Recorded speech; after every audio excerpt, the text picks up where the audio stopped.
of Dance Talk Realness, a podcast where we discuss all nuances concerning education and dance, because the dance experience is an experience worth talking about. Today, we are joined again by our lovely guest, Miss Sandra Atkinson. As you can see, yes, she is with me. For those of you watching the video, I am. She is in my actual house. We are being safe. We promise. We are.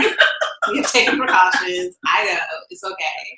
We're out here being hard-headed, but it's fine. We're not really being hard-headed because precautions. Daryl's being safe at his house.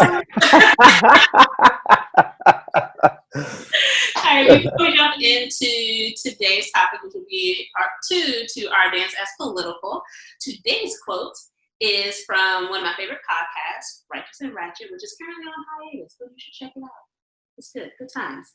We have to be willing to let go of who we want people to think we are. I'm scared. It's like, I don't care how you think about me. I don't care how you feel. I said what I said. It's appropriate for today because today was one of those days where I said what I said. Yeah. It happens. Mm-hmm. So let's just jump straight into it. We're going to be cutting up this whole time, guys. This is what happens. All right, so Sandy, question. How exactly do you feel dance is political? And then we'll just spring from there. I mean, dance is, a replication of life, and it incorporates everything, and it a lot of times incorporates the human emotion and what people are going through on a daily basis, especially in the process. I don't think you can truly walk into a rehearsal or start a work, even if you're improvising, and not have some of what's happening in your life become a part of that movement vocabulary. You might not choose to focus on it, but it's in the DNA of that movement vocabulary. And so when there's times that things are escalated, like right now, it's hard for it not to be political. And a lot of times if you're an artist of color, and specifically a Black artist, whether you want it to be or not, that's almost the dialogue and the conversation that people put upon your work. And so I think we're, a lot of times just being a person of color, a Black person in dance is the statement. Depending on, who you're dancing for, what you're dancing about, what your background is, because it's a constant battle, right? And I mean that in the sense that, we can make dance, and sometimes that's easier for some people or not. And you can have a rehearsal space, you can have a theater, you can have a great residency, but there's so many political undertones and there's so many racial undertones in how you get booked, what kind of money you're making, how you pay your dancers, how you run your organization, what kind of statements you're making. Are you making the statement that people want you as a Black artist to make? And is that your agenda or not? That everything becomes a part of your race and everything becomes political. So I think it's kind of hard to separate the two because it's so caught in how we create and what we're thinking about. And a lot of times, sometimes it might not necessarily be what we walk into the studio with, but through conversation, depending on your process, through movement, through sometimes just dancing out emotions, especially when things are escalated in the world and you're so inundated right now with technology, it's hard to shut everything out. Trauma comes up, right? Experiences come up, memories come up, and that can seep into your work and become political. There's definitely artists that are doing socially conscious work, and that is their focus, and that's my focus. But I feel like it's hard to separate the two a lot of times. So, one of the things that you brought up that I know we talked about some in our last episode, the idea of it not necessarily even being possible to separate the two. Yeah. Mm-hmm. And I know I had posed a question before, like, okay, well, not only is it fully possible, but should that even be something that we attempt to try to take some of those undertones and overtones out of the work? That's a really hard question. I don't think so, personally, because I feel like, it's, you are a person, and everything that you are and you've grown into has been through impression, has been through experience, has been through, so many things that dictate and make up who you are, that I feel like it's hard. I think even if you want to separate it, it's not possible. You know what I mean? And again, I think it's, what you're admitting to as well. Like, if I want to make a dance about shapes, right? Well, I mean, how many abstract Black dance artists are there?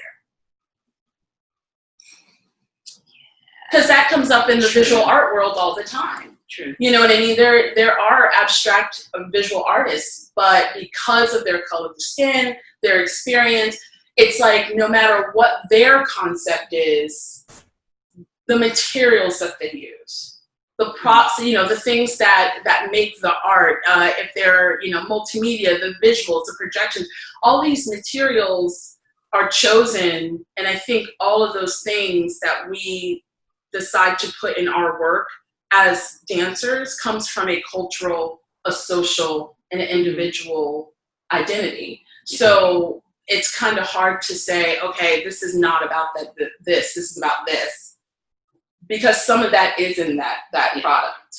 You know what I mean? And I just think it's hard to like fully separate. And I think you have a right as an artist to say, no, that's not what the work is about. If you feel like it's about that, then that's great. Because we also know that once we make something and we put it in front of an audience, it becomes theirs in a way. You know what I mean? Yes, we created it, of course. Yes, we have our own concept and intention behind it. But people are going to say and feel and think and, smell and touch things that belong to them. And that they need to get out of the work, or they want to get out of the work, or just simply what they see or what they can associate it with. And so I think it's just not, personally, I don't think it's possible.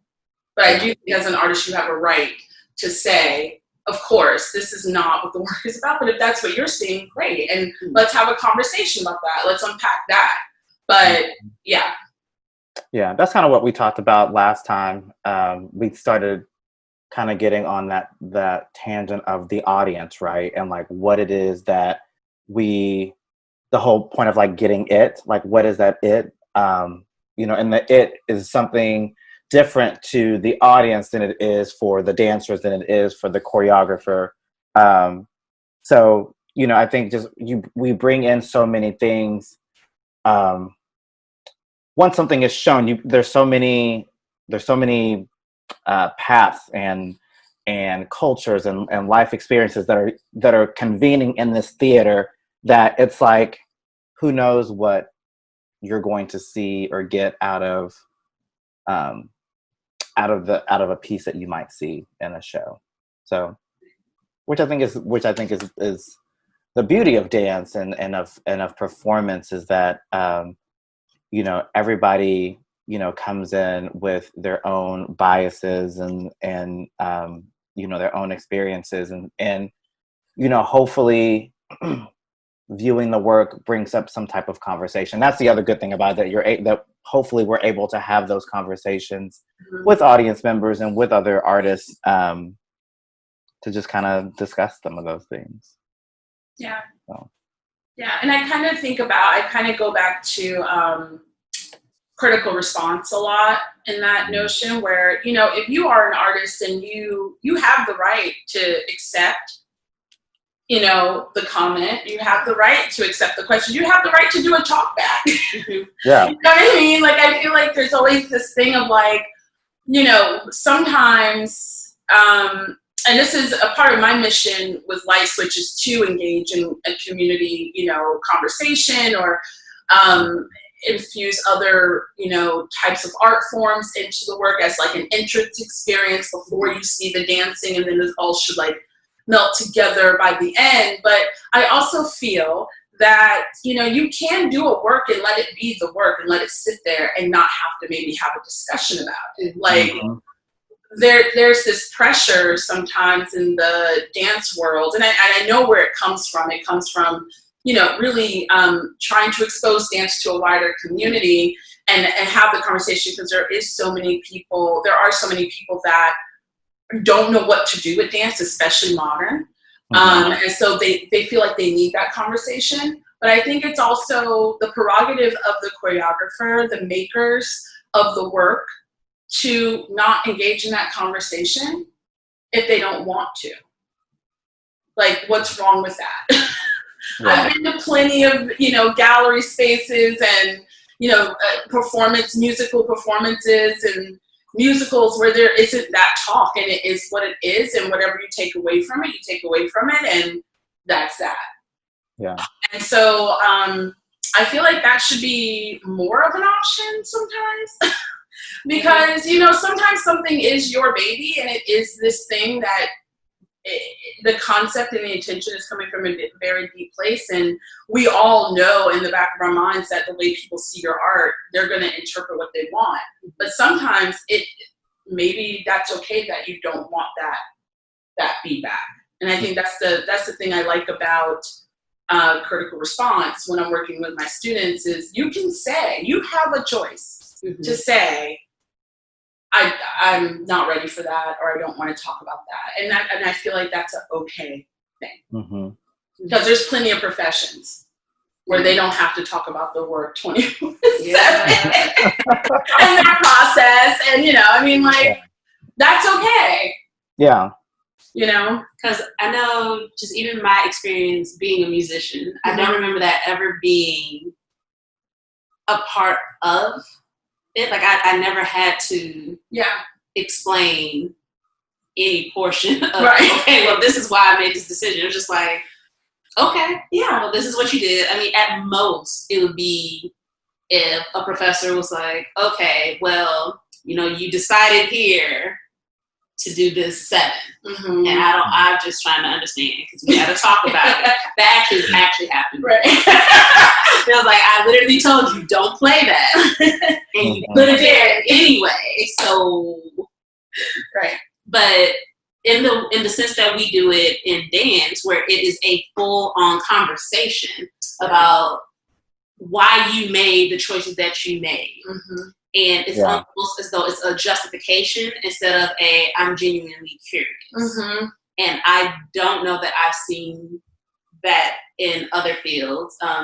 Even the program I'm in now that is heavily visual arts, we can look at the piece, we can ask questions about the piece, but it's not coming from that space of, okay, but why would you? Right? Like, I don't get it. It's more of okay, well, I think it may just be the framing of it. Right. Yeah, exactly. Yeah. And I feel like that's also spoken about in a lot of different feedback sessions of like how you frame the question, how you phrase your statement. And that's a thing. But I think what comes out a lot of times in dance, especially if it has a political undertone, is instead of talking about your process, how you decided, how you came to these decisions of putting these things in the space on stage with these people or with yourself, it becomes like, well, why? And what are you saying? And it's like, can we maybe think about how we're our inflections and how we're asking those questions. And I think that's the big difference I see with visual art. That even if I do know, let's say that the piece is based on a specific type of political leaning, that I'm like, I am not a fan, that artwork is still addressed as the artwork. And like, we can acknowledge what played into the decisions, but the conversation is about the work. And from feedback sessions I have attended and I have been on the receiving end of, a lot of that conversation isn't about the work. It's about me. And I'm like, okay, but we're not going to talk about this work though. Right. Like, obviously, my life is it feels like also dance is one of the only, and I mean, I'm saying this just my experience, we can separate a lot of things from musicians. We can separate a lot of things from visual artists. And it's just like, for some reason, it seeks into dance in a very different way. And I don't know if it's because it's kinesthetic, it's tangible. A lot of times we're within the audience, there's participation with the audience sometimes. I wonder, if it's because it's tangible and kinesthetic, that line has then been crossed. Yeah. In a way where, there are some really kind of horrible people making things that we're able to be like, oh, it's fine because I love their music. Yeah. And you're like, but it's like, but you swipe every night. Like, yeah. You know what I mean? Like, yeah. Like, I think it ties into what we said. Trafficking. I was like last week we talked about, Mindy brought up that the body itself is political. Yeah. And I think that's the line that we cross for people. Yes. Right. Yeah. Like, you cannot. It's true. Like, I mean, maybe somebody out there can figure this out, but are we really making dances without bodies? Well, so it's like that aspect, no matter what we do, we're putting a body in the space. And you may not always relate to that body. In some way you do, just by the pure nature of it being another body. And I would argue that may be the line that we cross for a lot of people. Yeah. Because music, I can try to separate that more. Well, and you can also close your eyes and experience a lot of things, right? Yes. So you can close your eyes and experience music. Yes. Right? And even some visual art pieces you can cut off different senses. Yes. And you can experience it in that way. And I feel like it's kind of hard to do that with dance. Yes. In a lot of ways. Like, you have to see it. I mean, what we do. Yeah. Kind of have to see visual. It. And I think, in this day and age of, a pandemic and COVID, and we are looking at ways to engage an audience that is not physically in the space with us. And there's been people for years that have explored like gaming and movement and using, projection and the body becoming a different form. But even in that sense, then it's like, why did you choose that to be the form of body? Yeah. Why did you choose that image to be the moving piece of, So I feel like, I think the body is, what, dang the body. Yeah. The mere existence. Right. Yeah. Yeah. Yeah. But I wonder, I don't know. A part of me was just thinking about, like, do you think maybe people, when they see dance, they see it as like no matter how complete we think a piece is, do you think the audience still sees it as a work in progress, as opposed to, like, when you hear music or when you see art, you feel like it is a finished, like there's a period on that art. But with us, I think maybe people come in thinking like,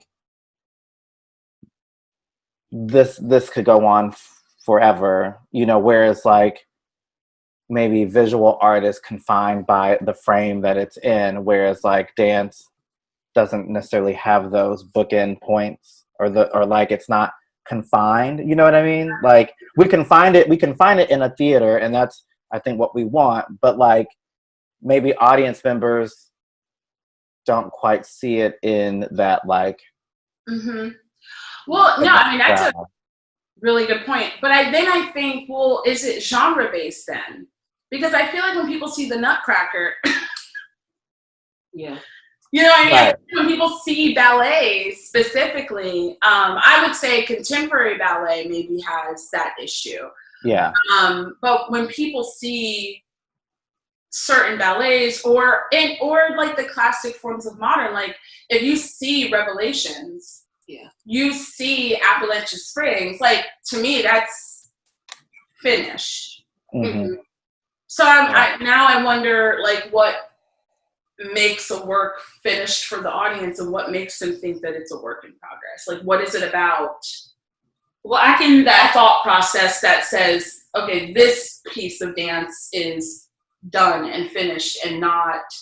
And I got some of them, if we're looking at it the same way that if I hear a piece that is a very clear beginning, middle, end, this piece is done. Pieces like classical ballet pieces that we know that there's a very clear storyline. Right. Clear, yes. Yeah. Beginning, middle, end. Yeah. We're done here, which is not necessarily the case for more contemporary pieces. Yeah. So, and a lot of times we don't even know it's done. You know, and then you start moving again. I've done that. Like, I've been that, especially now that I'm not dancing as much and not putting my work on stage as much. I've been at performances like on the list where like every piece I was like engaged. I was like, it's y'all, it's it's done. It's done. Yeah. We're done here. And I mean, sometimes like the pieces have left the stage. I'm like, it's clear, it's done. They're done. Yeah. They're not back out. I think there's something to be said for that, though. Like, I agree that if there is a part of it where the audience just may not know or be aware, where it's easier to be like, okay, if I'm looking at a painting or I'm looking at a sculpture, I'm looking at that thing right then, and it wouldn't be there if it weren't done. Yeah. Somebody's going to commission an unfinished piece. Let me tell you, I would love to see somebody do it. And then, like, every day between the hours of 3 and 5 p.m., the artist will come in and just chip away a little bit more. They do that at Chalk. See, now that's Their amazing. artists in residence does that. Awesome. Like, they come in every day, and you're part of the process. You see them create the art, and by the end, by their opening, it is done. Like, you see them physically working, you know, every single day. Yeah. But then, I mean, is that what we're going to have to do for people? Because my rehearsals are closed. Yeah. All the time. People be coming for me every time I do it too. And I'm like, and it's still closed. Yeah. You'll see it being done. Right. I'm working through things. Yeah. And we are talking about narrative pieces too, right? Yeah. So yeah, I mean, it kind of, but then you know, you're really just covering the whole like literature connection to that. Like, there's clear beginning, middle, and end. There's an art. There's this, and so when something is more abstract in movement, I think there's that question of, oh, it looks like a work in progress. And I still don't like that word though, that phrase, because and I think in the dance community, we know what a work in progress is. Yeah. I mean, yeah. You know what I'm saying? Like, to me, that's like insulting to the artist. Like, no, because a lot of times the presenters, like for a light mix, it's in the mission of a light mix that these are works in progress. Some of these works are a couple of days old. Some of these works are an exploration of improvisation under one concept. Like, it's clearly stated, and I think a lot of presenters and producers make it a point to say, this is a work in progress. This is when you'll see the finished work. Yeah. So then for an audience to come to something and that's not in the, the description of what you're going to see that night, for you to walk away thinking it's a work in progress. Yeah. I think a work can continue to evolve. Yes. And I think that can be in any art form. Right. Yes. There may be some confusion between those two words. Right. Because like a work can evolve. I mean, we can also go back into a work that is fully finished and revise it. Right. You know, maybe it's serving a different purpose now than it did before. I've talked to like Kalenius Wilkins, he recycles. And it makes, I mean, you see a movement in one work, but then you see that same movement in a different work. It has completely different feel and context to it and emotion behind it. And so I think those are things that a lot of people, if you're not in the community or you haven't experienced a lot of dance, you don't know that those are terms that are used with choreographers. Like, I think it's absolutely okay to recycle a phrase because depending on what you're doing, you know, that phrase can live in a million different ways, right? Yeah. Work should evolve because we as a people evolve. Like, you're never, even if you're doing the Nutcracker, people that are doing the Nutcracker now are not doing it the same way they did before. And there's a lot of reasons, we all know why. They're not, because there's a lot of racist content in the Nutcracker. So, you know, like, let's also just, you know, let's revise it for the better, because it's real insulting to a lot of people. Yes. So I think there's a work can evolve, and it should evolve. Right. I don't think something should sit the way it is all the time, right? So yeah, I think that's you're absolutely right. I think people get that and work in progress kind of mixed up. Yeah. But there's a difference. There's a clear difference. You know, work in progress. You haven't quite solved you haven't quite answered all the questions. You haven't quite solved all the problems. You are still just kind of, you know, in the thoughts of it. So you don't know where it's going. You know, I mean, so I feel like there's a big difference. And maybe we need to be like, here's a manuscript. That's a work in progress. Here's a chapter to a book. Is that the whole book? No. That's a work in progress. I need dance. Like, yes. That's what you're trying to understand. What we're trying to tell you. Yes. And I think we touched on a little bit, and I know Daryl and I said that we would make this a full-blown episode later. So we won't stay on it long. We'll call you back. But it comes back to that idea of educating the audience. Yes. And like I struggle with that a little bit because part of me is like, well, I said what I said. Like, here you go. You came to see it. It's on you. Yeah. But then part of me also is like, okay, but I do want you to have some context. Right.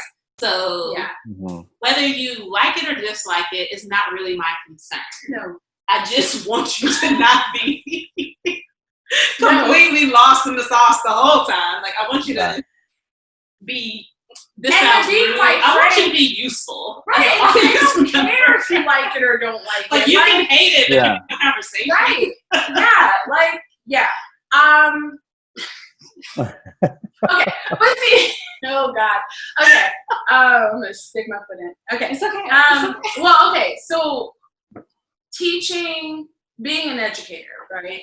I think a lot of teachers, especially in the arts education, we make it a point to expose, explore, experience, so that when these students grow up and they become patrons of the arts, that we've done that work already. Yes. Right? So that's kind of my hopes and dreams. I'm around all these intelligent, amazing arts educators, and so we're all fighting for the same cause. I don't know if we have the population numbers that we need, but I'm like hoping that like I've done that work so that even my high schoolers that are going to college performances are, you know, a little bit more, they understand the terminology a little bit more. They understand that, you know, those blank statements of I liked it, I didn't like it, like those do nothing for the artist. Yes. So, you know, start with the question in an unassuming way. You know what I mean? Like, I feel like I'm hoping that work is being done, and I know a lot of educators have specifically done that, especially if you're teaching, you know, like Dance 1 classes at a university. Where, you know, like I taught intro to dance at universities, and it was like 50 students and maybe 2 of them are dance majors. But you're hoping that experience for them is, you know, informing them. Or, you know, informing them to become smarter audience members when they're going. And it's okay to not understand everything you're seeing, but maybe just be in the experience and explore it and talk about like things that, you know, it reminded you of or whatever. But that was always my goal when I taught those classes, is to just, you know, try to make sure that when these students are leaving and they're gonna hopefully become patrons of the arts, that they're going in a more informed way. Yes. Right. But yeah, I mean, I think a lot of what we have to do, especially as dance artists, is educate Because there is this vocabulary that just like, unless you're a dancer, you don't know. And I think people get too wrapped up in that vocabulary a lot of times. You know what I mean? Like even when we're writing, I know that we all do this. Like when our students are writing, you know, dance critiques, especially like literacy task stuff, or you know, I had students write at least 2 papers in my intro to dance class. I had them stay away from, you know, I don't need you to spell pas de bourrée for me. Yeah. You know, what did it look like? What was it? Just say it in layman terms. It's okay to just talk about dance in regular terms. We don't need to know that you know what a pirouette is. You know what I mean? Yeah. So I think that sometimes people get so wrapped up in, I don't know the terminology, or they just go to their kind of defense mechanism, and that defense mechanism is then to question your intentions, your concept. Why did you do that? As opposed to, this is what I see, what I feel when I'm watching this. And it also forces you to become a vulnerable person. There's a lot of people that don't want to talk about their feelings and what they thought about, or a memory that was triggered by something, or it was, you know, and not triggered in a negative way, just like, oh my gosh, that movement reminded me of a lot of people aren't comfortable having that conversation. So I think instead of having that vulnerable conversation, they go to almost like a deconstruction and a dissection of your work.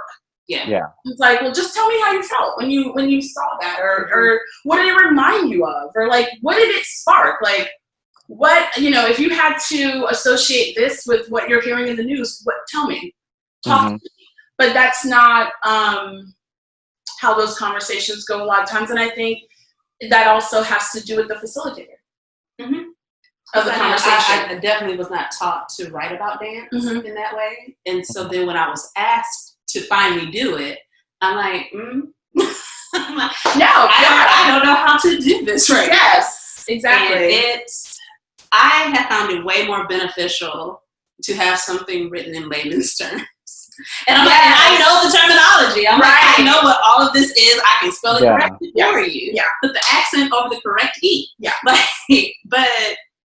can you just tell me? Right. Like, just strip all the jargon away. Well, right. And talk. Exactly. And also I've read things like the person that taught me how to write about dance was in my dance criticism class. Karen Hubbard was like, she would rip my papers apart. I didn't know how to write about it. Like, I was like, what do you want? What do you want? But I was like, must be simple. Description, you know, adjectives, adverbs, like, make a lexicon of words for yourself. Like, go to the experience. Like, what did you feel, taste, smell? Like, all of those things. And it took forever. And I mean, honestly, it's really hard to write about dance. Yes. But, you know, she would also give us examples. And some of these articles, if you're not a dancer and you don't know the history of dance, you don't know the context, it's also hard to connect with things that are written about dance sometimes. Like, if I don't know the history of modern dance, then I've already, like, within the first 2 sentences, like, I'm no longer invested. Exactly. And I feel like sometimes dance is written in that super academic way where like other art forms aren't. You know what I mean? Like, you can read an article about music and know nothing about music and totally understand what they're saying, but it's something about dance where, and I don't know if because we're, you know, as dancers specifically, we feel like we have to constantly, dance is relevant, dance is valid, dance is valid. This is why. I think that so. like that seeps into, that's like our defense mechanism, is to seep into that history and that context. And yes, it is absolutely important, but we also lose so many people within that like highbrow academic talk about dance sometimes. You have to know who your audience is. You know what I mean? Like, you know, we can all read dance, you know, dance journals and things like that, and we know exactly where they're coming from, and we've experienced these things. But when you're writing for the general public, sometimes there needs to be a different approach. There needs to be a different approach. And I don't think dumbing down is the approach. But I think the way the language. You know. I agree with that for sure. Yeah, because and I think the fallacy is that people think that, okay, but if I don't talk about dance this way, then I am dumbing it down. And it's like, no, you can still hold a very intelligent conversation without all of these words. Mm-hmm. I dare to say that's true about all the subjects. Mm-hmm. As I sit through multiple sessions. Yeah. Like, there was a way to say this, Yeah. but I would have understood your point and been invested. Yeah. But you lost me. Oh, right. And it's like, okay, no, and Right. I think we do have to think about it like, no, we're not dumbing it down, but we do want them to want more. Yes. You know what I mean? And so there is that hook element that like if you take the reader or the audience member out immediately, then we've lost them and they're gonna feel intimidated and they're not gonna want to come to our performances. They're not gonna want to see, anything that requires them to think on a deeper level than a story being told that they can follow from beginning to end. And so then we lose them completely. And if we keep losing them completely, then who are we dancing for? Right. Like, we're going to be dancing for no one, which is why a lot of us are struggling. Because right now we're dancing for no one, right? And so it's like, well, but we need people. Mm-hmm. And so then how do we facilitate the discussion so it's not about dumbing it down, but it's about hooking and people getting more engaged and wanting to know more and maybe taking a class, not to become a professional dancer, but just to know more. Yeah. And to want to experience more. That was even too about like just talking about a little, like when we were having this conversation last time, we kind of even dipped into like the accessibility of dance and like what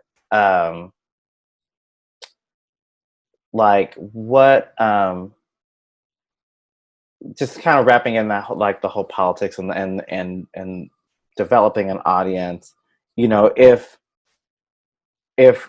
even having the conversations or getting people to come to the conversation about dance, like, is that accessible to everybody, or are we kind of keeping it confined to like a certain group of people who we are allowing to have that access to that? Does that make sense? Like, yeah. Well, and I think, just speaking from a personal standpoint with LSTT, it was always my intention to not, I'm not making dance for dancers, if that makes sense. Of course I want other artists at my shows. I want to go and support other artists. Like, it's not really about, a shunning of anyone. I do want people in the audience that have never experienced dance before or not experienced it in this way. I do spend a lot of time on my research because I am taking research that a lot of the general public have read or issues that we are all engaged in, and I'm taking it and making it into another language, right? So for me, it's like I do want an audience that's not just artists, because then I'm preaching to the choir. You know what I mean? It's the same thing like, on Facebook, like you can make, like we're all guilty of it. We can open these articles up and we can talk about these things. But the algorithm, we're speaking to the people that are like-minded. We're not speaking to, the greater population. And that's how the internet is made. It's like you look up, shoes one day and then everything in your ads is shoes. And so it's kind of that thing of, like how do we shape this thing that is, something super valid, super relevant. We have so many different kinds of learners. We should be able to have all these different kind of art forms and avenues of reaching people with a message, right? So that people can engage in things in a different way that works for them. You know what I mean? And so, I'm more apt to go see a dance performance about a political statement than I am to go see a theater piece, to be honest, because I'm a kinesthetic learner. You know what I mean? Like, I'm going to feel it and see it in a different way than if I go to a theater production. I might think, oh, that's interesting, but I'm not going to engage in it in that same way. And that's just because of the kind of learner I am. Yeah.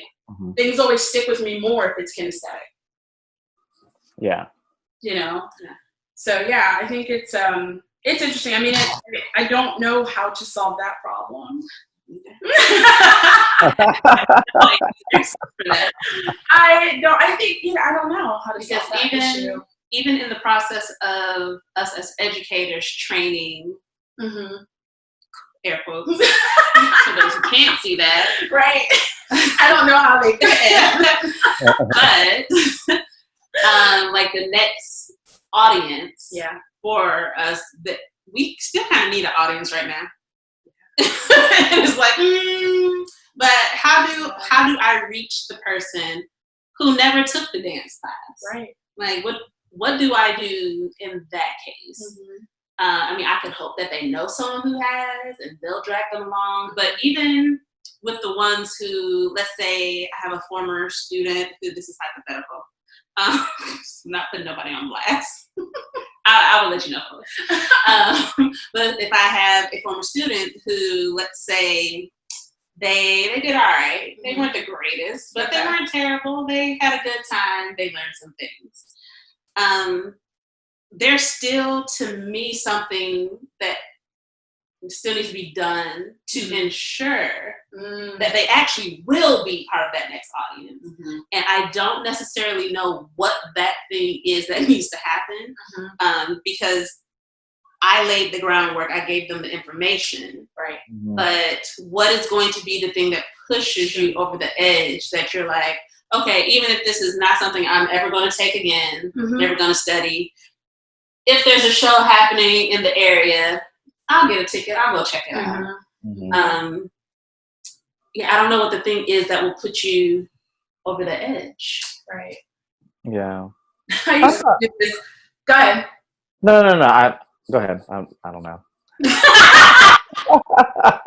I do this thing at the end of the semester at AU when I was there, and I would just say, okay, so we've talked about all these different genres, and you have to talk about the pop culture stuff. You have to talk about the So You Think You Can Dance and the blah blah blah and the blah blah blah and all the reality stuff. And I said, okay, how many of you will actually be patrons of the arts, and what does that even mean to you? Just kind of like a survey. And I said, okay, how many of you, if your son wants to dance, won't, be like, absolutely not. Yeah. How many of you, if your daughter wants to dance, will be like, absolutely not. How many of you will, and like just different questions. And I was always, I mean, of course, there's a follow-up to that. Yes. Like, checking, have you gone to a show? You said. And 2016, an intro to dance. Yeah. Just want to know how many shows you've been to. Just want to know. Yeah. But yeah, I mean, I think there's, it was always an interesting way, because there would be people that were like, yeah, no. And you're like, I respect that. Because you literally just said to me no. Yes. And I know where you stand. Yes. I appreciate the honesty. Thank you for playing and coming to class every day. Right. But more so, there would be people that honestly were like, yeah, I just didn't know about, this, or I didn't understand this, or I didn't know that this exists. And I didn't know you could go to a live performance. I didn't know what site-specific dance was and how to engage with that. I didn't know, and so many people just don't know. Yeah. And I think that, and that's okay.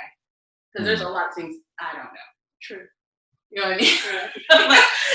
So many things I don't know. So many things I don't know. Especially when it comes to things like, chemistry, biology, mathematics. I don't know if I would go to math. A display of a math mission, blah, blah, blah. All the math. Yeah.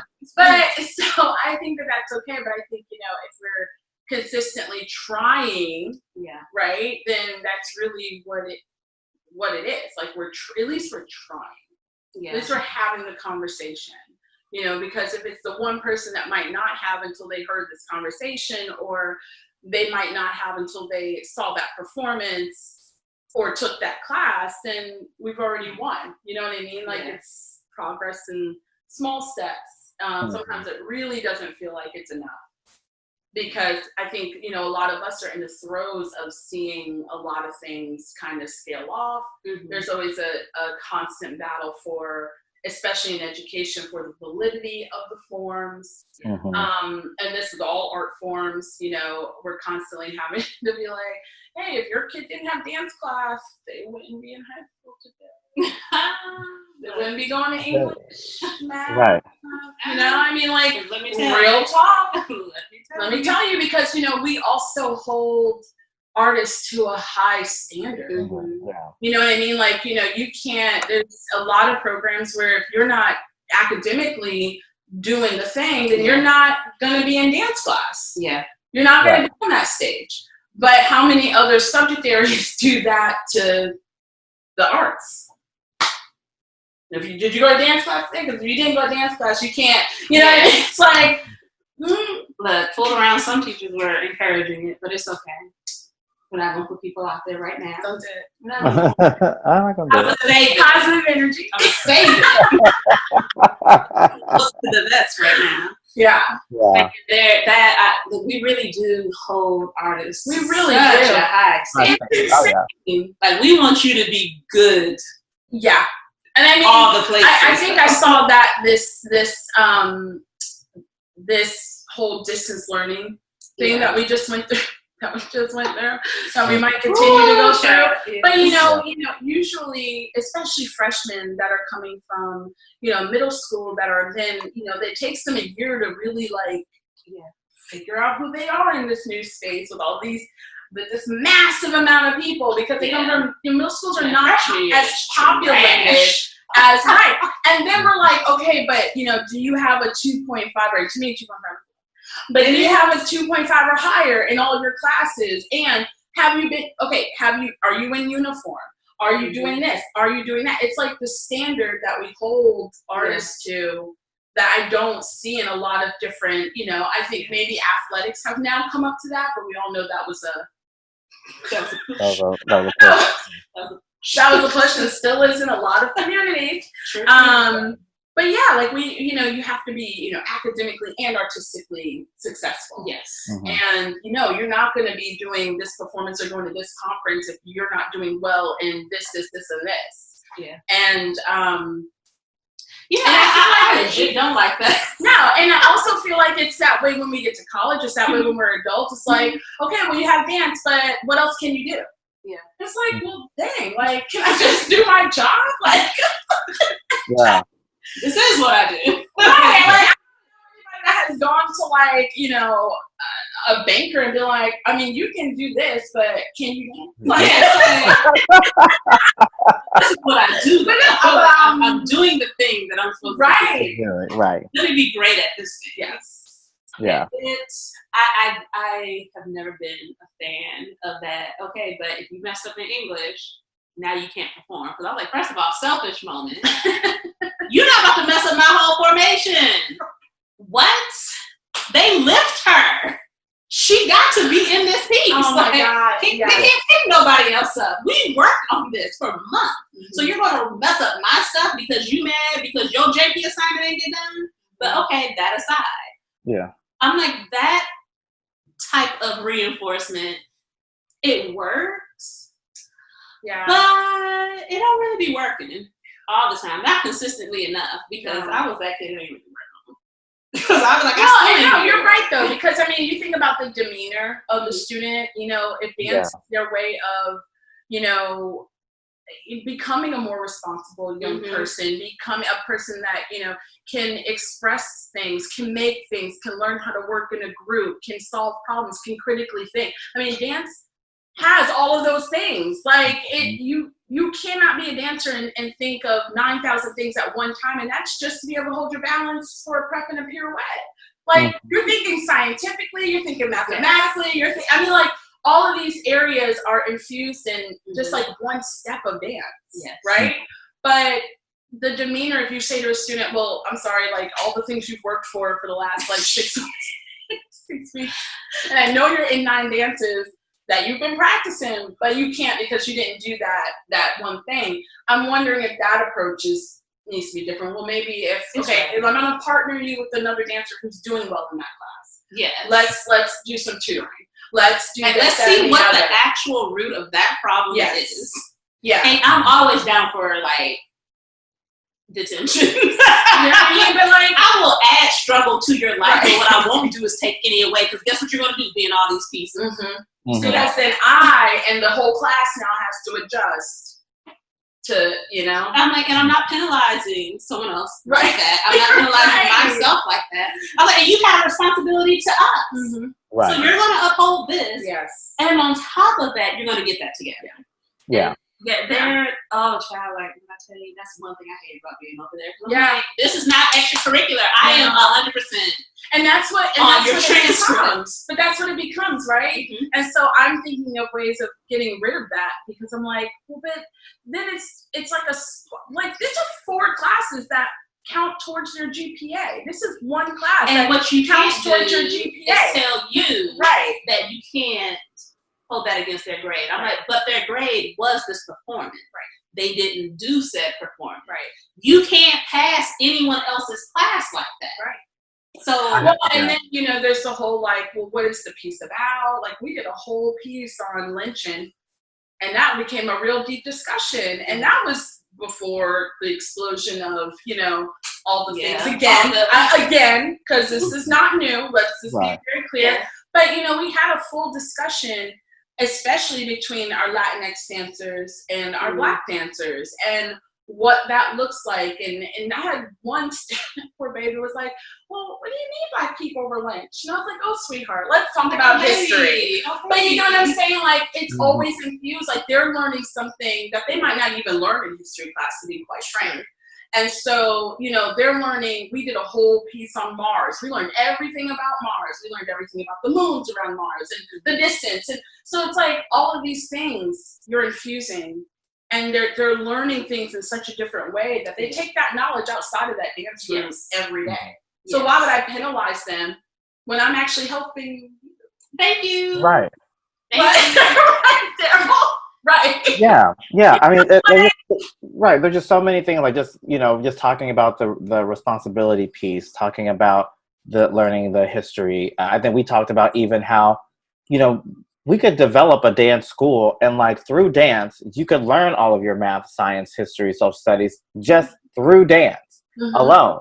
And I think, we are definitely one of the few, dare I say, only subjects that are really holding students up to just such a high expectation. I just think, like, even for me, like, you know, my students, like, we don't do leotards and ties. We just do, like, you know, just dress out in some type of dance wear. And, you know, students are always like, just think that because, like, if they miss one day of dressing out, then that, like, it was one day I decided not to dress out. I'm like, okay, well, you're just not gonna get these points for the day, you know. And I think that I found that my first year at my school, I had some teachers feel like I needed to be mentored because I had such a high failure rate my first quarter. Probably about 60% of my students, 70% of my students were not passing because they weren't dressing out. And they were like, well, let's try to think of some other ways of, like, you know, of like getting them around that. And I was like, no, like that's just what it is. That's what it needs to be. Like, it's not I'm not here to think of other ways to, like, you know, can I not come to work? Can you think of other ways for me to do my job besides being here? Thank you. Yeah. Thank you. Exactly. And I feel like that is what they're doing in other subjects. Yeah. And they're figuring out those ways. And I think that's why being in dance classes is so good for students, is because it's giving them that real world, real life experience on perseverance, on responsibility, on accountability. Yeah. All those things. So it's just to have those deep discussions, you know. It's like, you know, you're not gonna do a dance in my classroom and not understand what you're dancing about. Yeah. You know what I mean? And I don't really know any dance educators where that's acceptable. Like, we're working on technique. Yes, we're doing, you know, the Limon technique. Well, what was that? Why did he create the technique? What was that? What was it about his culture, his social identity, his individualism that, you know, made him create movement in this way? But like, you know, we have those discussions, and we're not afraid of guiding them. We're not afraid of having them. We're not afraid of, okay, well, we have to move on because you have to learn this thing for this test. It's like that, you know, I mean, and honestly, that's breaking down the whole education system. Because there's a lot of money going into a lot of people's pockets for students to take arbitrary tests that say nothing about their intelligence. And it's like, well, what are we actually doing? Like, what are we preparing them for? And so now we see what we're preparing them for. We're preparing them for a society who's scared to talk about race. We're preparing them for a society who's scared to have a conversation or say, you know what, I don't know your experience. I don't know where you're coming from. How do I engage in this conversation? This is not my background. I mean, we can't blame, you know, anyone for growing up where they grew up. We can blame the parent for not educating them in a way. We can, you know, blame the parent for saying, oh no, it's okay that they don't have any friends of color. It's okay. It's okay for us never to talk about that, even though in this day and age, how are we not talking? Like, they turn on YouTube, TikTok, anything, Google. Like, you don't see that there's people that don't look like you at all? Just feature-wise. Like, do we all look the same? Because we don't. No. So why aren't we talking about that? And so what are we really preparing them for if we're not allowing those conversations to happen in depth, allowing the students to, or people in that matter? You know, I mean, it's the same thing in my company when we're creating a piece about like we did red lines, and that was all about housing and racism and, you know, dissecting communities and slums and, you know, economics and all of this stuff. And we had a lot of conversations about it because we all realized that at some point we said, oh, we want to live in a safe neighborhood. Well, what does that mean? So then a deeper conversation comes, and then you unpack that and you keep going. But when we don't have those conversations, when we don't allow those conversations to happen, when we don't allow people to feel uncomfortable in a safe way, you know what I mean? Or we don't allow people to feel uncomfortable at all, and we start stroking them and saying, it's okay, we don't have to talk about it, it's fine, it's fine. No, it's not, because this is where we arrive to every 5 years, right? And for some of us, this never ends. And for some of us, it's like, okay, well, you got that one on video, but what about the 9 that happened 2 hours ago in this place? Right. Because I think even tied in with that is something that I think we have access to as dance creators is feeling emotions and how to handle that. Because a lot of the issue with us having those discussions is once people are no longer being stroked and once it is no longer comfortable, they don't know what to do with that feeling. And it can be fear, anger, which is usually rooted in fear. There's a whole lot of fear happening. There's a lot of fear for those who are dealing with the trauma of all of it. I'm like, we need to be able to discuss these things. And as educators, and as dance educators specifically, I feel that is something that we are able to really start imparting to our students. That, okay, well, let's have that conversation of how do you feel when you see this movement? Like, we've had the conversation of what it's showing, what it's talking about. How does that make you feel? Okay, let's work through processing that. And then being able to send someone who has that better grasp on themselves out. That to me was always one of my goals. And I'm like, hey, if you can be able to figure you out, at least how to navigate, I've done what I was supposed to do. I don't really care if this is your profession. That's great. Shop me out. You gotta send no money. Just say, hey, classes. But can you navigate all of these spaces? Because especially the population that I was teaching, that you currently teach, it was very much I'm like, nah, but you don't need to be able to navigate this. Like, you're gonna have to be able to figure this out. Right. And while there may be people holding your hand right now, I wish they would stop. Right. You're gonna get out there, nobody's holding your hand specifically. Right. Yeah. Be clear. Well, yeah, like I find that senior year, you know, I think the first year I was teaching in a high school setting, and my population is predominantly Latinx, Hispanic, African American, and French African, right? So, you know, I had students that were supposed to go to an audition, and I'm like, why didn't you go? And they're like, because I was the only person of color there, and I'm like, yeah, because that's the world. That's what happens. But you know, and that was a flip experience for me, because I had been teaching at AU, Goucher, MC, where MC represents like 83 different countries. You know, like on campus. Like, okay. I've been teaching, you know, at some of the high schools, you know, setting musicals or whatever, at some of the high schools in different counties where that was not the demographic. Yeah. And so it was quite the opposite. And so you saw this generational, I can't figure out how to say it. You saw this generational push towards success in a different way. You know what I mean? In a different way. It was like, if one of the students was going to an interview for a science department, everybody would have been there.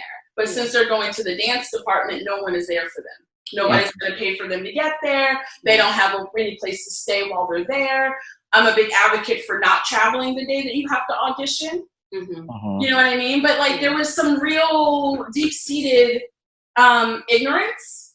That was not intentional, right? That like, no, like, this is important. This is a thing. This is a actual career. You need to support them. Because in my mind, I'm coming from a place where, like, you know, we did a musical and it was 4 weekends of sold out shows. People were flying from like Greece to come see their like kid dance 2 seconds on stage. And then I go to a community where that might not have been what it was, and we don't know the reason why. Sometimes it wasn't because they didn't want to be there. It just economically they couldn't be there. They have to work. They have to. So there was all these different things going on, and I was just like, okay, how do I get you in the door? How do we figure out how to get you in the door? How do we talk about this? What was that emotion when you got to that door and you were the only one? How did that make you feel? Why did you feel like you couldn't then move forward? Because that's a form of anxiety. I tell you, I can't recall the first time that happened, but I know I am acutely aware of it now. And walking into a space like that, you're just like, it's exactly that. That was me every single day I went to dance class. For like literally since the moment I moved to North Carolina, I think I can count on one hand how many people of color were in my dance studios, and I'm talking like multiple dance studios. And it was that deep breath every day. You're like, here we go. All right, we're in here. We're in it. I'm in the room. I'm in the room. And then we talk about, you know, that thing of like, well, then we're in the room, but then we have to be here. Oh my God. Can I have a bad day? No. Oh, because you're not dedicated, or you're not this. And you're like, I'm just having a bad day, yo. But it's like, if you're the only one, or one or two or three, then all of you got to be like here. All these times. When everybody else in the room could be having it, and my turn to just off today. And you're like, well, my turn's off today too. Well, then you failed. You're never going to be a dancer. And you're like, but I'm still just a person. Like, I just be having a bad day sometimes. Like, sometimes it just happens. It's just that pressure all the time. So I understand from the student's perspective, right, that if an audition is the very first time I'm experiencing that, I'm probably not going in. Right. Because I don't know what to do with that. Right. Like, I don't know that it's fortunately or unfortunately that I had that experience prior to. Because I feel like I trained myself for that moment all the way up until college. You know what I mean? It's like that was always the issue. It was always this, And then I would, and then I had couple classes where girls said, because I didn't really have a lot of men in my classes. And so, where I had girls say really awful, disgusting things. And you're like, not only do you have to take a deep breath to walk in the room, then you have to be the best in the room. And then especially if you're the best in the room, then you got all these people that are against you for doing that. And then you've got people that are against you just for being in that room and not being white. Yeah. Mm-hmm. And so it's all of, and I remember like a couple of moments. So I had a class, this one girl, I was 11 and I auditioned to be in the, competition team. And every day, she just had something gross to say. And it was like, no matter what I said to her, and there was a moment when I said what I said. And then of course the tears. Yeah. And I was like, but you've been harassing me this entire, and then it was like a discussion with the mother and a discussion. And I'm like, this girl has been making racist comments to me the entire year. As an adult, those tears, I feel like what I need you to not do is be a perpetual victim when you're the shit starter. Like, I just need you to not. Like, I appreciate that just a lot. Yeah. Like, it would be great. Yeah. So yeah, it's that thing of like how, we've trained for this. A lot of us have been through this over and over and over again. So for a student to have the beautiful experience of constantly being in a room of people of color, like where it's not even a thing that you think about, and then you go out there and you realize that's not the general makeup. Yeah. You know what I mean? It's like, I know exactly why you left. Yeah.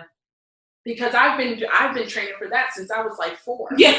Where you've never had to experience like, I already knew going in that was probably going to be the way it was. The case. That was going to be the way it was. You had no idea. So now it's like a real discussion. Yeah. It's a real discussion. And I hate that it's still a discussion.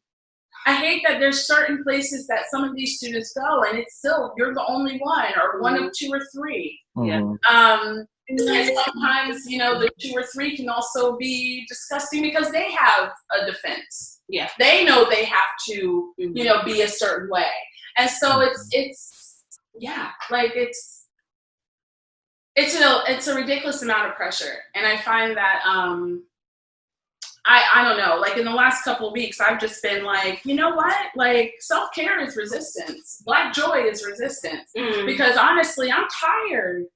Say that again. We're all tired. Yeah, right. 2020. And like we were just talking about Angela Davis. Like, she ain't gotta say nothing new. She said she already said back in the day. Yeah. Like, she's just like, I'm just gonna repost this because I said this already. She's like, I already told y'all so. And I feel like a lot of people are in that boat, and it's like, well, are you protesting? Well, no, I'm not going to protest because we're also in the middle of a pandemic, and I got 2 kids. And also I show up every day and I have for my entire life. Yeah. So why is all of a sudden I need to show up at a protest? Well, I am not specifically because I have kids and we're in the middle of a pandemic. If that were not the case, I would probably be at that protest. But I think no matter which way you decide to show up, you showed up. Yeah. And that's all that matters. And like, because I know we talked about it a little before, just the idea that there are different pieces to the puzzle. Yes. And somebody's piece may be to actually be out there doing that protest. Yes. Somebody else's piece is going to be something else. But we need all of these pieces for it to be a completed picture. Right. And I personally have loved seeing all of our students and these young people and my friends and my colleagues that are doing it, but I also love the research that's happening. I love the, the many, and I'm not talking about the surface research that we've all seen in the past. Like, we're starting to really look at the foundational issues, the laws that have consistently been pulling us back since day one, and understanding those things. We're starting to like deeply research, like what is this? Yeah. Why is it here? Why is it still here? But I also think if you don't want to show up right now and you are a person of color, specifically a Black person, you showing up just by being Black and living in this world. Like, sorry. Right. Totally. Sorry, not sorry, but like, come on. And therein lies our default political nature. Mm-hmm. Like just existing. Yeah. Yeah. Being here. Active resistance. Yeah. Right. And I'm here for it. Yeah. And I agree. Self-care is an act of... It really is. resistance. Because we don't take care of ourselves. I mean, look at the hypertension. Look at the number of mental illness. Look at the number of depression. It's a constant battle every single day, whether you want it or not. You get on the metro to go to work and somebody has something to say or gives you a look, or, it's like you can't just live. Yeah. You cannot just go anywhere. You cannot just do anything. You cannot just breathe. Literally. No. In the literal sense. Yeah. I tell you. And it's a real sad thing. And I've just been so proud of the youth. Yeah. Because honestly, that's really what's going to change all of this is youth. Like it has to. It has to. Yeah. Just evolution wise. Yes. It has to. I've been more active on parenting groups. Just being like, hey, you don't have to go, listen, talk about civil rights, please do. Let's talk about, yes. But some of y'all don't even be like, that's a black person on a show. Yeah. Like, it's that, some people just don't talk about race at all. I don't see color. You need to see color. But I'm gonna need you to it's okay. Like, because so when you do that, and they do see color, they don't know what to do with it. Right. And we have a racist. Like, yeah. Just that simple, though. Because when we don't know something, we get uncomfortable, right? Yes. Mm-hmm. If somebody took me something like mountain climb, we can't do this. We can't do this. It's not even deep. It's like just expose them to the world. Like you can't go anywhere. And I think part of the problem with the conversation is maybe you just kind of have to check yourself, right? Mm-hmm. Because if your concern is just acknowledging the fact that this person looks different from you, and that puts you on edge, okay, so maybe reevaluate you, because clearly you have some issues that need to be unpacked. Yep. But there's literally nothing wrong with saying, oh, well, this person is black, this person is Asian, like this person is Native American. I'm like, what's wrong with that? Okay. Like that's just because like where I'm living currently, maybe I don't have this much diversity. Because there are a lot of places where you don't. Like when you see this person. Right. Yeah. Yeah, I mean, there was a whole discussion, I forget, but I think it might have been on education.com, like the weekly publication, and they're saying, well, how do you address this when your entire school is white? And you're like, whoa. And you realize that there's a lot of places in the United States of America where that is still the case. Yeah. Yeah. But why? Like, that's I'm like, I hope y'all done. What have y'all done? Why is there no one else in this entire community, city, town that looks different than you? Mm-hmm. That's a whole conversation. Whole conversation, and I was like, and it just went into tactics. This is how, and I'm like, oh, that's so surface. Oh my God, like no, let's go to why our entire community is still 100% white. Yeah. Right. That shouldn't be. We are in a completely new millennium. Yeah. We are 20 years into it. What y'all doing? Like, what? Yeah.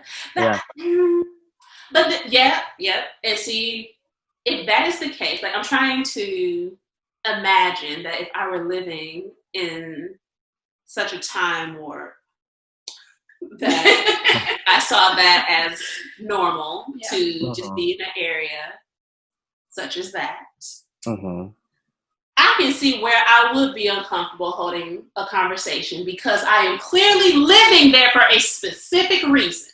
And if I am there for a specific reason, it will be difficult for me to talk about anyone else because in the process of me even mentioning them, I am going to tell you what I think about them for real. Right. And that's the problem. Yeah. And then, you know, there's all of this talk about education, dance education, especially in higher education, and how white it is, and how that has determined what we study. I mean, we all know, I know at my university there was maybe one African class. I had the pleasure and privilege of studying jazz with Karen Hubbard, but she at the time was the only African American on the faculty for a long time. Yeah. You know, so it's like, yeah, but there was only 2 jazz courses you could take. You know, everything else was modern ballet. That was it. I had zero African American teachers in my dance program, and luckily we had an organization where we were able to take class. I mean, I really feel like if it wasn't for like our Thursday night, like our dance company class that we invited guest artists to come in, or going to like ACDFA and actually taking like, like those are the places where I really were able to kind of take from people and take other dance forms. Yeah. But yeah, those were not pushed in my program. Like you're absolutely right, Sandra. It was ballet and modern. Yeah. And over the 2, and the modern that we did was also very white. Yeah, I did Cunningham and Nikolai, and we did Taylor. You know, and that's and it's like, well, why are those classes electives? Why can't they be core classes? I mean, I've even in dance composition remember wanting to make a jazz piece for one of my studies, and it was like, it has to be modern. It's like, but composition lives in all genres Wait a minute. of dance. It's not just, tap dances don't just happen. They're choreographed. Can you talk about that? You know what I mean? Like, jazz dances don't just happen. Stack up didn't just happen. It did not. Right. It's choreographed. Like there's a process. There's a choreographic process to any art, any dance form, right?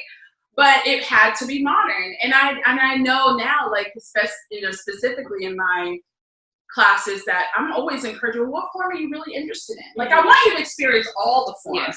But if like tap speaks to you, then I want you to learn how to compose a tap piece. What does that look like? What does that mean? What is that process like? Right? It should be the same for all of it, but it's still very like the forms that, oh, well, we have this, we have that. Well, is it something I can take as a core class? Could I restructure my schedule to fit the thing that I actually want to pursue as a choreographer? Because chances are you're going to have to stick to modern and ballet, right? And you can take that one African class or that one tap class, or maybe two jazz classes. I know there's universities working towards, having more than one level of these classes, but they're still considered electives. Yes. Because jazz for us, I think, if they didn't have the same amount of levels as ballet and modern, it was only off by like a semester. So it wasn't a huge difference. So it was always ballet, modern, jazz, ballet, modern, jazz. All of my teachers were white. All the guest teachers were white while I was there. Oh God, I didn't even think about that. And I was so accustomed to, well, that's just how this goes, I guess. Right. Well, I suppose this is just what it is, because it won't. But it was less than 5 of us. Right. Like just in classes, so there was also that. Yeah. But to again see, like, and that puts it even more into perspective when we're talking about like our students now. But I'm like, yo, if I was like surrounded by us the whole time, don't throw me in nowhere else. No. No. Or, even just the fact that, like, I'm very clear on the manual for the programs to have images of dancers of color. Yes. If I have a ballet class, we have 4 levels of ballet, but we also do ballet and comprehensive. I want the students to see a Black ballet dancer, a Latinx ballet dancer, an Asian ballet dancer. Like, I want them to see all of these things because that's not what you normally see. And the fact that there are all of these dance companies that, you know, sell merchandise are just 2020 are like, yeah, you know what, now we'll put them on the shelves everywhere as opposed to having to specially order them. And even when they do, it's still not the amount that is needed for the population. Like, I have to tell our students, you better start shopping for what you need now because you know they're not going to order an abundance of, you know, all of these different shades of brown. They're going to get 10 pair. They're going to get 10 pair of this, maybe 5 pair of that. Like, and that's going to be and the fact that it's 2020, after companies like Ailey, Dance Theater of Harlem, Catherine Dunham, I'm like, this isn't new. But it is not. We've been in dance since the beginning. And I'm like, the fact that jazz dance is from here. We started it. Like, they did concert slavery. Like, that was us. Yes. That was a real conversation. So we couldn't have tights. But that was us, though. We can't have no tights. We can't. I don't even like to wear tights, but I still want to be able to purchase tights in my color. I hate tights. I can't stand them. But do I want the choice? Yes. Yes. The choice should be there. And the fact that, like, my daughter still has to dye her own shoes. And I'm like, this should have been resolved by the time you got to this age. Like, this should have been happening. This shouldn't be doing this. Oh, God. This should not still be an issue. Right. And I'm like, especially, like, I don't know if I could not show up at Charlotte City Ballet in anything other than pink tights, pink ballet shoes, pink point shoes. Like, that was not even a discussion. Like, ma'am, I didn't even know that was a thing, to be honest. I was like, wait, they make tights and like, shut the front door. Like, I didn't tell you as soon as I knew. I was like, I'm not going to buy anything else. Right. First of all, I ain't that light. Let me tell you. Like, this ain't my color. We're not buying this. Child, once I knew. I'm like, well, this is all we're going to buy. Like, with her, I'm like, this is all we're going to buy. It's all I'm ever buying you. And if they want something else, it better be some obscene color because it goes with the costume. Yeah, it better not be. Oh, tell me she got to wear pink tights for class. Then I'm like, okay, well, let me tell you where she. I get mad when I see a dancer coming back. I'm like, what you wearing these guys for? I'm like one of my little white babies. I told her that though too. I was like, because no one is paying. I was like, but sis. No one you also should be wearing this tan. Who is pink? Where did we even get, like, who is pink? Yeah. Lifestyle are we living? Even sunburned people ain't pink. Thank you. I was like, but what I'm going to need you to do is also to get these tan. Like, it's just the light sun tan. Just get that one. Like, but you're not as pink. So let's not do it. Let's not resent it. And bless her heart. She ain't do it all the time. But every time she would do it, I would just look at her like, I just don't. Baby, no. Bless her heart. No. But it's like, child. And then can we also make them affordable? Yeah. Yes. Can we make them affordable? Like, affordable and not raggedy. Right. Because, like, but here, can we just talk about the fact that you see how this works? You see how this works? It goes from, can we just have them? Can we have them in the numbers that we need them? Can we have them in the numbers that we need them at the price that we need it? Right. This ain't rocket science. It's really not. And like, I don't want that $5 pair that if I breathe hard, it rips. Right down. Yeah. I want them to be good quality. And then we have the whole politics of men. Can we have men's costumes that are not just shirts? Oh my God. And never in the color that we need them. We have to have every male costume specially made because they want to participate in dance. Can we have, like, wear for men that is comfortable for anyone who walks in? Not every boy who comes in the ballet costume wants to wear booty shorts. Some of them want to wear basketball shorts. Can we make some that are suitable for dance for the needs of the teacher? Can we just diversify all of it?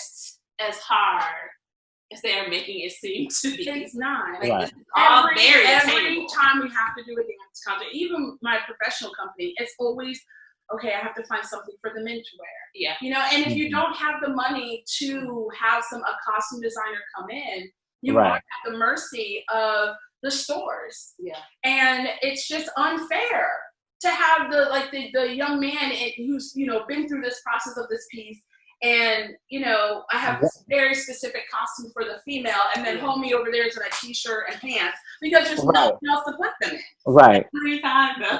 Oh, it drives me insane. And like, while I do appreciate that for the simple fact, like for my son, because I have to spend a lot of money on him.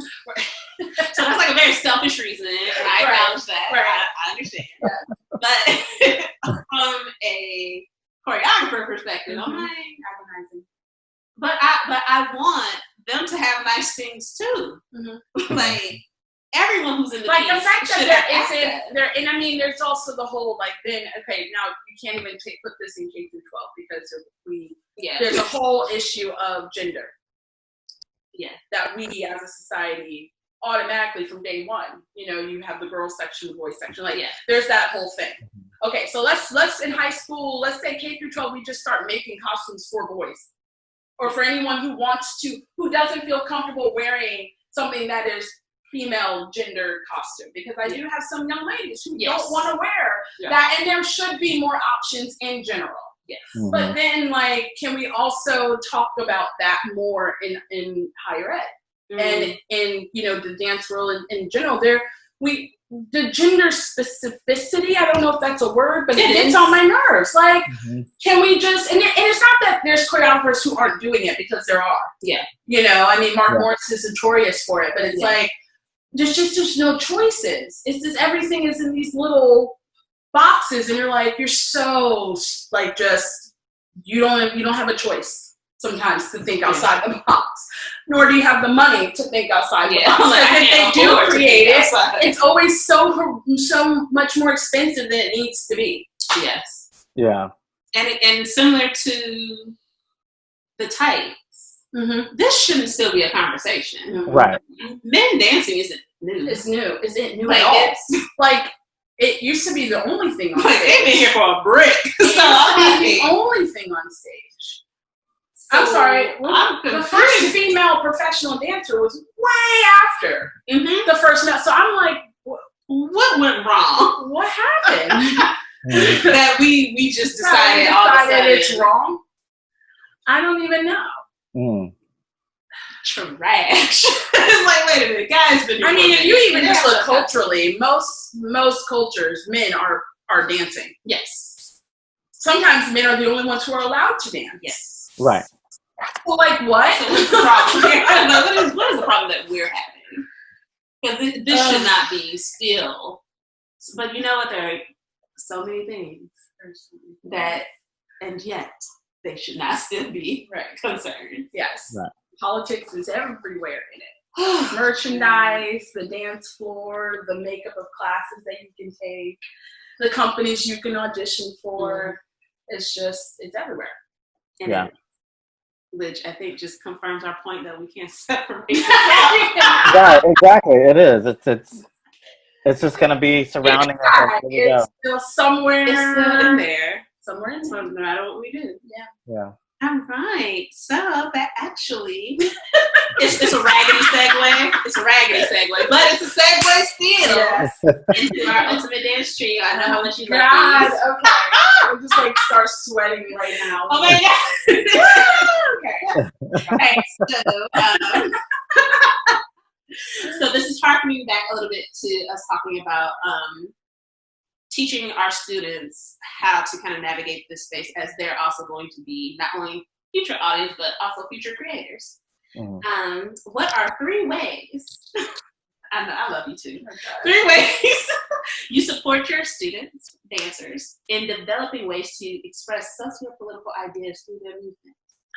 I know, it'd be like that sometimes. You got this too. Oh, man.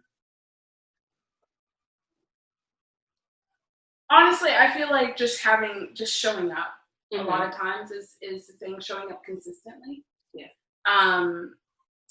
Not allowing things that are said, certain looks. Like, you almost have to figure out a way to not build a wall but also protect yourself in whatever space you're in, but not allow others to see how they can affect you. You know what I mean? Language is a huge element for me. I think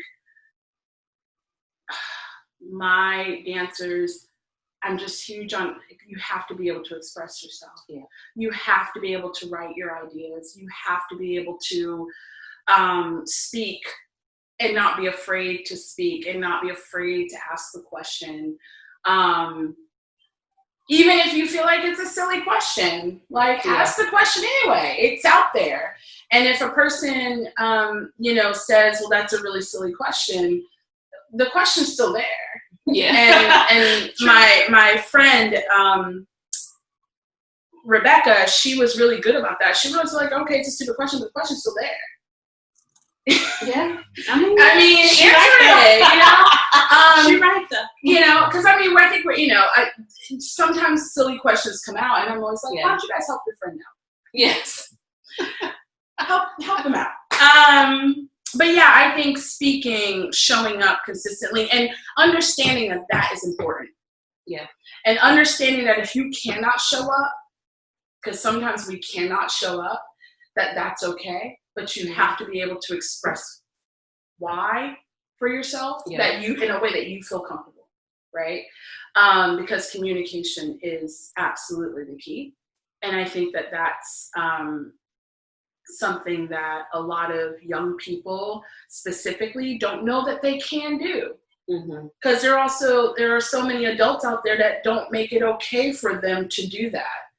And we want them to speak, because it's like we say to them, don't speak, don't speak, don't speak. And then all of a sudden they turn 18 and we're like, well, why didn't you speak up? And you're like, because you literally my entire life told me not to.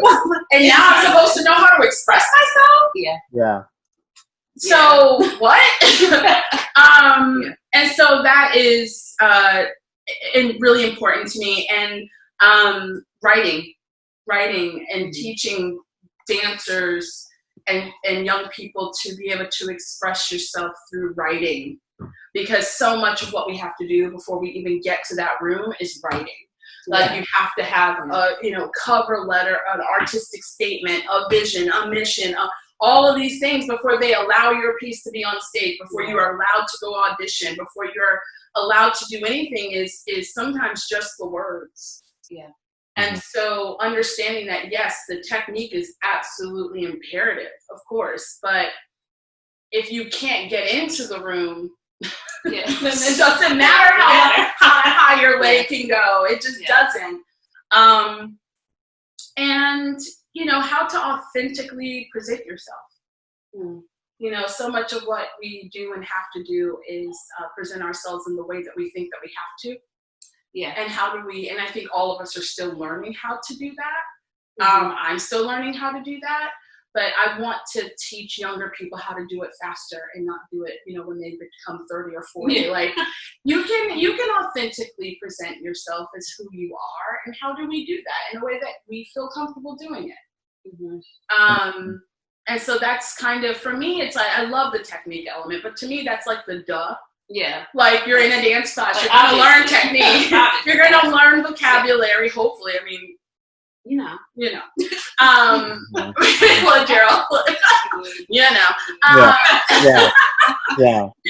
to me, that's the given. It's all the things that come when you don't, when you get to another level, whether it be for your conservatory or going professional, that you're not taught. It's like, you can dance, that's great, but so much of what we have to do does not involve being in the dance studio on the dance floor doing it. It's getting there. It's expressing ourselves. It's trying to find funding for it. It's trying to figure out, whose classes you should take and navigate and why, and all of that communication around it, So for me, it's getting students comfortable in a safe, nurturing environment to speak, write, present, show up consistently. And when you can't, own it.